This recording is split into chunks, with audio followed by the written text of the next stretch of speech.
SG Consultancy Services. Study MBBS in Russia, Philippines, Uzbekistan. అంటే చాలా మంది అంటే కొన్ని డౌట్స్ ఉన్నాయి మ్యామ్. ఆ డౌట్స్ అన్ని ఈరోజు మీ ఇంటర్వ్యూ ద్వారా కొన్ని క్లారిఫై ఇద్దామని అనుకుంటున్నాను ప్రజలకి.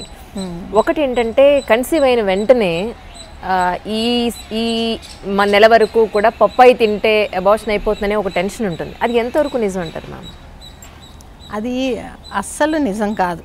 ఎందుకంటే పప్పాయ వల్ల అబార్షన్ అవుతుంది అన్నది నిజం కాదు. నాకు తెలిసి చాలామంది అమ్మాయిలు ఇప్పుడే గర్భం వద్దనుకున్నప్పుడు అనుకోకుండా ప్రెగ్నెన్సీ వస్తే ఒక అమ్మాయి నాకు తెలిసి రోజుకు 5 గంటలు డాన్సరు 5 గంటలు డాన్స్ చేయటము, కొంతమంది లోటాలు పప్పాయ రసం తాగటము, కొంతమంది బోర్లా పండుకొని వద్దనుకున్నప్పుడు వాళ్ళ ఫ్రెండ్స్తో వీపు మీద తొక్కించుకోవటము, ఇలాంటివన్నీ చేసి మా దగ్గరికి వచ్చిన వాళ్ళు ఉన్నారు.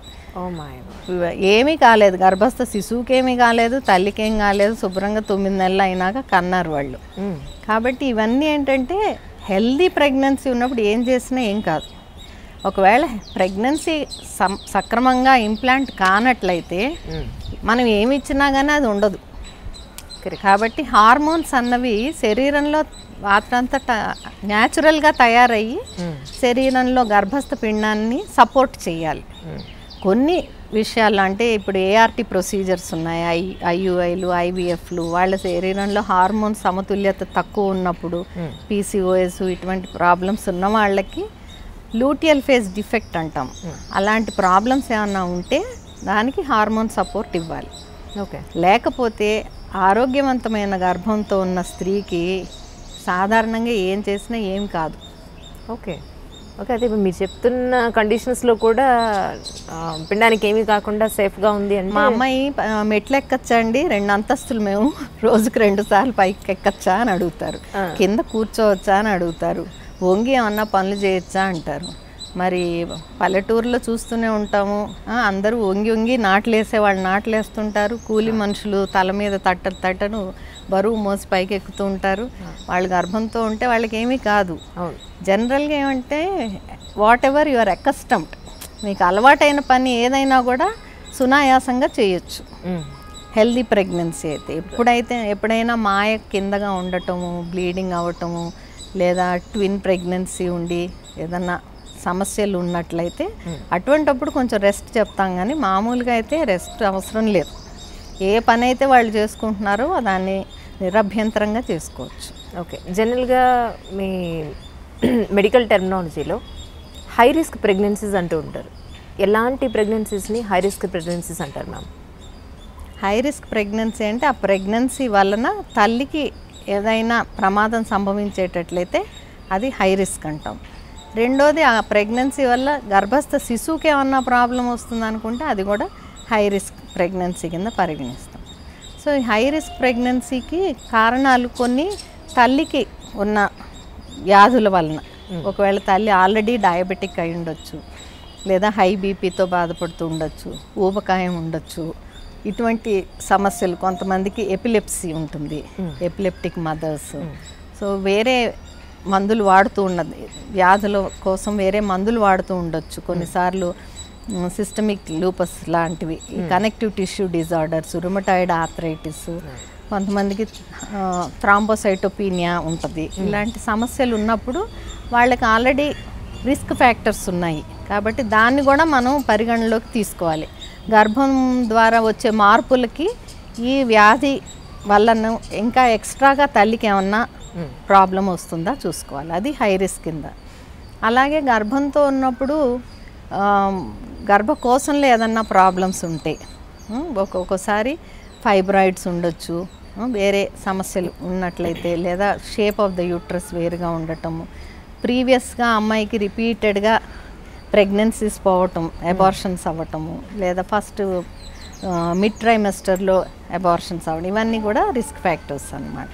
ఓకే, అలాగే గర్భస్థ శిశువుకు కూడా ఏమన్నా ప్రాబ్లమ్స్ అంటే గ్రోత్ తక్కువగా ఉండి బేబీ ఎదుగుదల సరిగా లేకపోవటం, ప్రిమెచ్యూర్ డెలివరీ అయ్యే అవకాశం ఉన్నది, ఇవన్నీ కూడా హై రిస్క్ ఫ్యాక్టర్స్. మాయ ప్లసెంటా కిందకు ఉన్నట్లయితే, లో ప్లసెంటా ప్రీవియా అంటాము, ఇటువంటి సమస్యలు. ప్రీ ఎక్లాంప్సియా, కొంతమందికి గర్భంతో ఉన్నప్పుడు మాత్రమే బీపీ పెరుగుతుంది, ప్రీ ఎక్లాంసియా వచ్చి వాళ్ళకి ఫిట్స్ వచ్చే అవకాశం ఉంటుంది, ఎక్లాంసియా అంటాం. ఇలాంటి సమస్యలు ఉన్నప్పుడు మరి కొంతమందికి కిడ్నీ ప్రాబ్లమ్స్ ఉంటాయి, రీనల్ ప్రాబ్లమ్స్ ఉండొచ్చు, హిమటలాజికల్ ప్రాబ్లమ్స్ ఉండొచ్చు. ఇవన్నీ కూడా హై రిస్క్ ప్రెగ్నెన్సీ కిందకు వస్తాయి.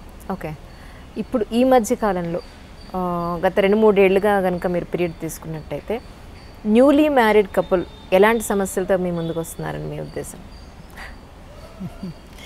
న్యూలీ మ్యారీడ్ కపుల్లు 2 ఎక్స్ట్రీమ్స్ ఉన్నారండి. ఒక ఎక్స్ట్రీమ్ ఏంటంటే పెళ్ళి 5 ఏళ్ళైనా 6 ఏళ్ళైనా వాళ్ళు ఫ్యామిలీ లైఫ్ మొదలు పెట్టకుండా, అమ్మాయి భయపడుతోందనో అమ్మాయికి ఇష్టం లేదనో అయినా కూడా బయటికి రాకుండా, మా దాకా రాకుండా 5-6 ఏళ్ల తర్వాత పిల్లల కోసం వచ్చినప్పుడు అప్పుడు ఎగ్జామిన్ చేద్దాం అనిపోతే అప్పుడు తెలుస్తుంది మాకు. అలా కూడా వస్తున్నారు పేషెంట్స్. మరి కొంతమందికి ఏంటంటే ఇప్పుడప్పుడే వద్దనుకొని పోస్ట్పోన్ చేసుకొని ఉంటారు. కొన్ని 4-5 సంవత్సరాలు అసలు అంటే కాంట్రసెప్షన్ వాడుతూ పిల్స్ అన్న వాడుతుంటారు, లేదా కాండమ్స్ యూజ్ చేస్తారు. ఆ తర్వాత మానేసి ఇప్పుడు పిల్లలు కావాలి అనుకుంటే చాలామందికి ఉన్న అపోహ ఏంటంటే ట్రై చేయడం మొదలు పెడితే 1-2 నెలల్లో పిల్లలు పుట్టేస్తారన్న అపోహ. సో 2-3 నెలల్లో ప్రెగ్నెన్సీ రాకపోతే వెంటనే ఏదో అయిపోయిందని మళ్ళీ పరిగెత్తుకొస్తారు. సో వీళ్ళకి మేము ఏం చెప్తామంటే 100 మంది కపుల్స్ ఎటువంటి సమస్య లేకుండా, అన్ని ఏ ప్రాబ్లం లేకుండా ఉన్నవాళ్ళు కూడా 100 మంది కపుల్స్ 1 ఇయర్ అంటే 12 నెలలు ఎటువంటి నార్మల్గా కలిసి ఉన్న తర్వాత కూడా 75% మందే ప్రెగ్నెంట్ అవుతారు. ఓకే. అంటే 12 నెలలు ఎక్స్పోజర్ ఉంటే కూడా 100% ప్రెగ్నెన్సీ రాదు, ఏ సమస్య లేదు అని ఎక్స్క్లూడ్ చేసిన వాళ్ళలో కూడా. ఓకే. సో 25%, మిగిలిన 25%లో ఒక 12% నెక్స్ట్ ఇయర్లో, ఇంకో 12% 3 ఏళ్ళు కూడా పట్టచ్చు వాళ్ళకి ప్రెగ్నెన్సీ రావటానికి.